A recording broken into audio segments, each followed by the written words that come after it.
Hello everybody, today we are going to be making a starter house for my Sims Carly and Chase. They are roommates and best friends. Carly is going into the entertainer career as a musician. She's like a guitarist. And then Chase is going to the art critic career and he's a painter, so he likes to do that in his free time. I'm actually really attached to these Sims, and so I wanted to make a cute little starter house for them because I couldn't really find any on the gallery that I really enjoyed, and so I wanted to make one that was custom for them. I actually had a lot of fun making this house. It's initially larger than I wanted, which you can see later on that I make it smaller to fit better, but I actually really enjoy it. I think it's a really cute cozy house I ended up making. I've been playing The Sims for 6 years now, and it's actually crazy to me that it's been that long, because I literally remember getting the game yesterday. It was 6 years ago. Oh, hello, kitty cat. My cat's here. Lilo. Say hello. She's not gonna do that. Okay. But it's been 6 years that I've been playing, and it's crazy that I got it so long ago, because to me, I got it literally yesterday. So the game was free. It was 100% discount, which is crazy, by the way, for back in 2019. The Sims was on sale for 100%.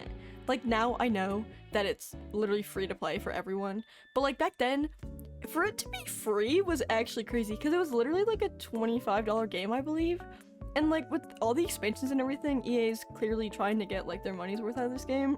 Addi from the future here, and it's literally $1,400 to buy all DLC. It's actually insane because most of the expansion packs should be mushed together into one pack, like the older games. And the fact that each of them are literally $40, and most of these should be base game, seasons, cats and dogs. Why are these not base game? I know EA wants their money, but come on, really? Anyway, back to the video. But yeah, I've been playing it for so long, and it's actually crazy because I have 330 hours, which I know it's not a lot, but it's my most recorded time played on a game, which is kind of crazy, but you know, that's just The Sims, I guess. Anyways, onto the build. As you can see, I did the kitchen here. It's pretty small since it's a starter house, and then I also have this little half wall to kind of open up the room a little bit more, and then I'm doing the living room. And with the living room, I was actually freaking out a lot because the wood swatches in this game don't fit together. Which, typical Sims, I guess, the fact that none of the wood swatches would match any other, furniture. But no, I was freaking out. I was streaming this on twitch.tv/addibug. You can come hang out if you like. But I was literally freaking out. I'm why did none of these match? I went through 4 coffee tables, and then I tried to do an end table for the couch, and none of them fit. And I'm are you kidding me right now? Why did none of these fit together? Anyways, moving on to the bedrooms here. I'm actually really happy with how they turned out. Again, with the swatches, why did none of them fit together? Why do all of the wood tones in The Sims just, not work together? It actually baffles me, the fact that, none of them work together. But it is how it is, just gotta keep moving on. And, oh my god, that rug is so ugly. I'm, 99% sure I change it later, but wow, it's actually hideous. That color is just so bad and it doesn't match at all. Anyways, so for Carly's room, I decided to go with blue and yellow. I really like those colors together. I think they look really nice, and they kind of go along with her happy-go-lucky kind of personality that I gave her. And then this is Chase's room. He's a painter, so I gave him more actual art pieces that he would buy, because he's obviously into painting and art, so he would probably buy paintings from artists that he enjoys. And then Carly has band posters on her walls since she's a musician, and I figured that kind of fit more with their personalities and their careers and what they're into. I feel it just made a little bit more sense. And then you can see me struggling with the bathroom.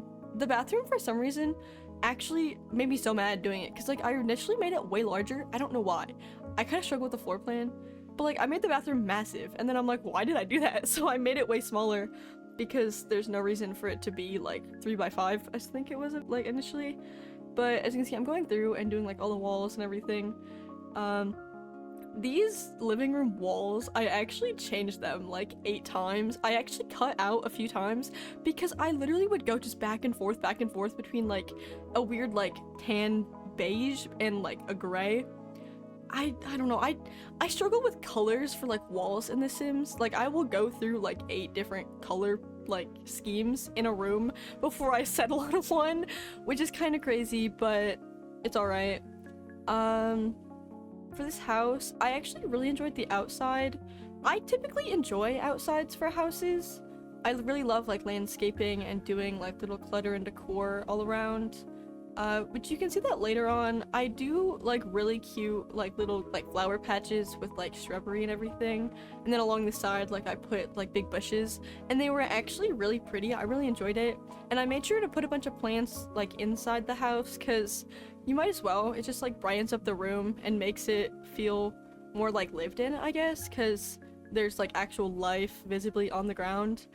And then I had to go back in and put upper cabinets in. You see that in a minute, but like I low-key just completely forgot to put them in when I made the kitchen, and I was like, wow, that's kind of embarrassing.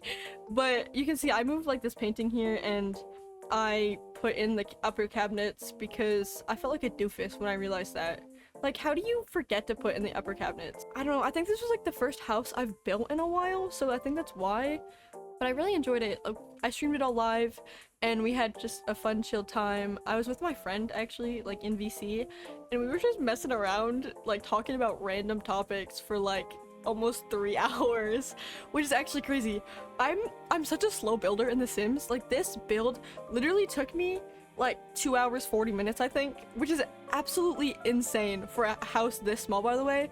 I also, the other day, I made a tiny house, which I'm gonna be putting here on YouTube as well. But that build, I literally started it at midnight. Don't ask why.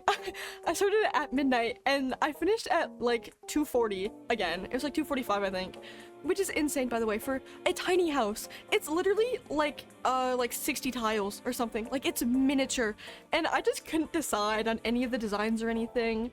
But it's alright. I kind of go back and forth in like any house I make, because I'm just so indecisive, because there's so little, but there's so many options in The Sims, and so when you really get down into it, you're like, oh crap, I don't know, because there's just so many different choices that you can make in like different styles and themes. I tend to stick to pretty like traditional like family house themes, I guess. Like, I like the clutter. I think it's really homey and really sweet, and you can probably tell with all like the random little debug that I put around. Like, later on I put a little crock pot on top of the fridge, which is adorable. My friend kind of made fun of me for it. He's like, why would you put it up there? But like, where do you put your extra crock pots and stuff? Like, in The Sims, they don't really have like storage really that looks good, so I put like the crock pot on top of the fridge because I thought it looked cute as clutter. And obviously it's a small kitchen. There's one free counter space, so I'm obviously not gonna put it on there. But I actually love this house a lot. I think the decor and everything is really sweet and really cute. Also, sorry for like the music up in the corner, like the weird blur, and then also later on there's like a follow notification. I completely forgot to turn these off when I was recording like my gameplay. It'll be fixed in the next video. I just completely forgot to do it, so sorry, you're just gonna have to deal with that for a little bit. It looks stupid, but it was the best I could do with my available resources, so it's just gonna be there. But here I am actually struggling to remember what the keybind is for moving an item up, but I figured it out. But yeah, you can see the crockpot up there. It was really cute. And then yeah, here you see me going through with the walls again, like twice back to back. And I don't know, I struggled quite a bit, which I always do. I always go back and forth between colors and color schemes and like kind of the vibes of an area. But I figured out in the end, and then here I am starting on the outside. I always use debug landscaping just because it's free. And then, okay, these trees in the front that like match Willow Creek, I swear there's a smaller one. I swear to you that there is a smaller version of this exact same tree, and I could not find it.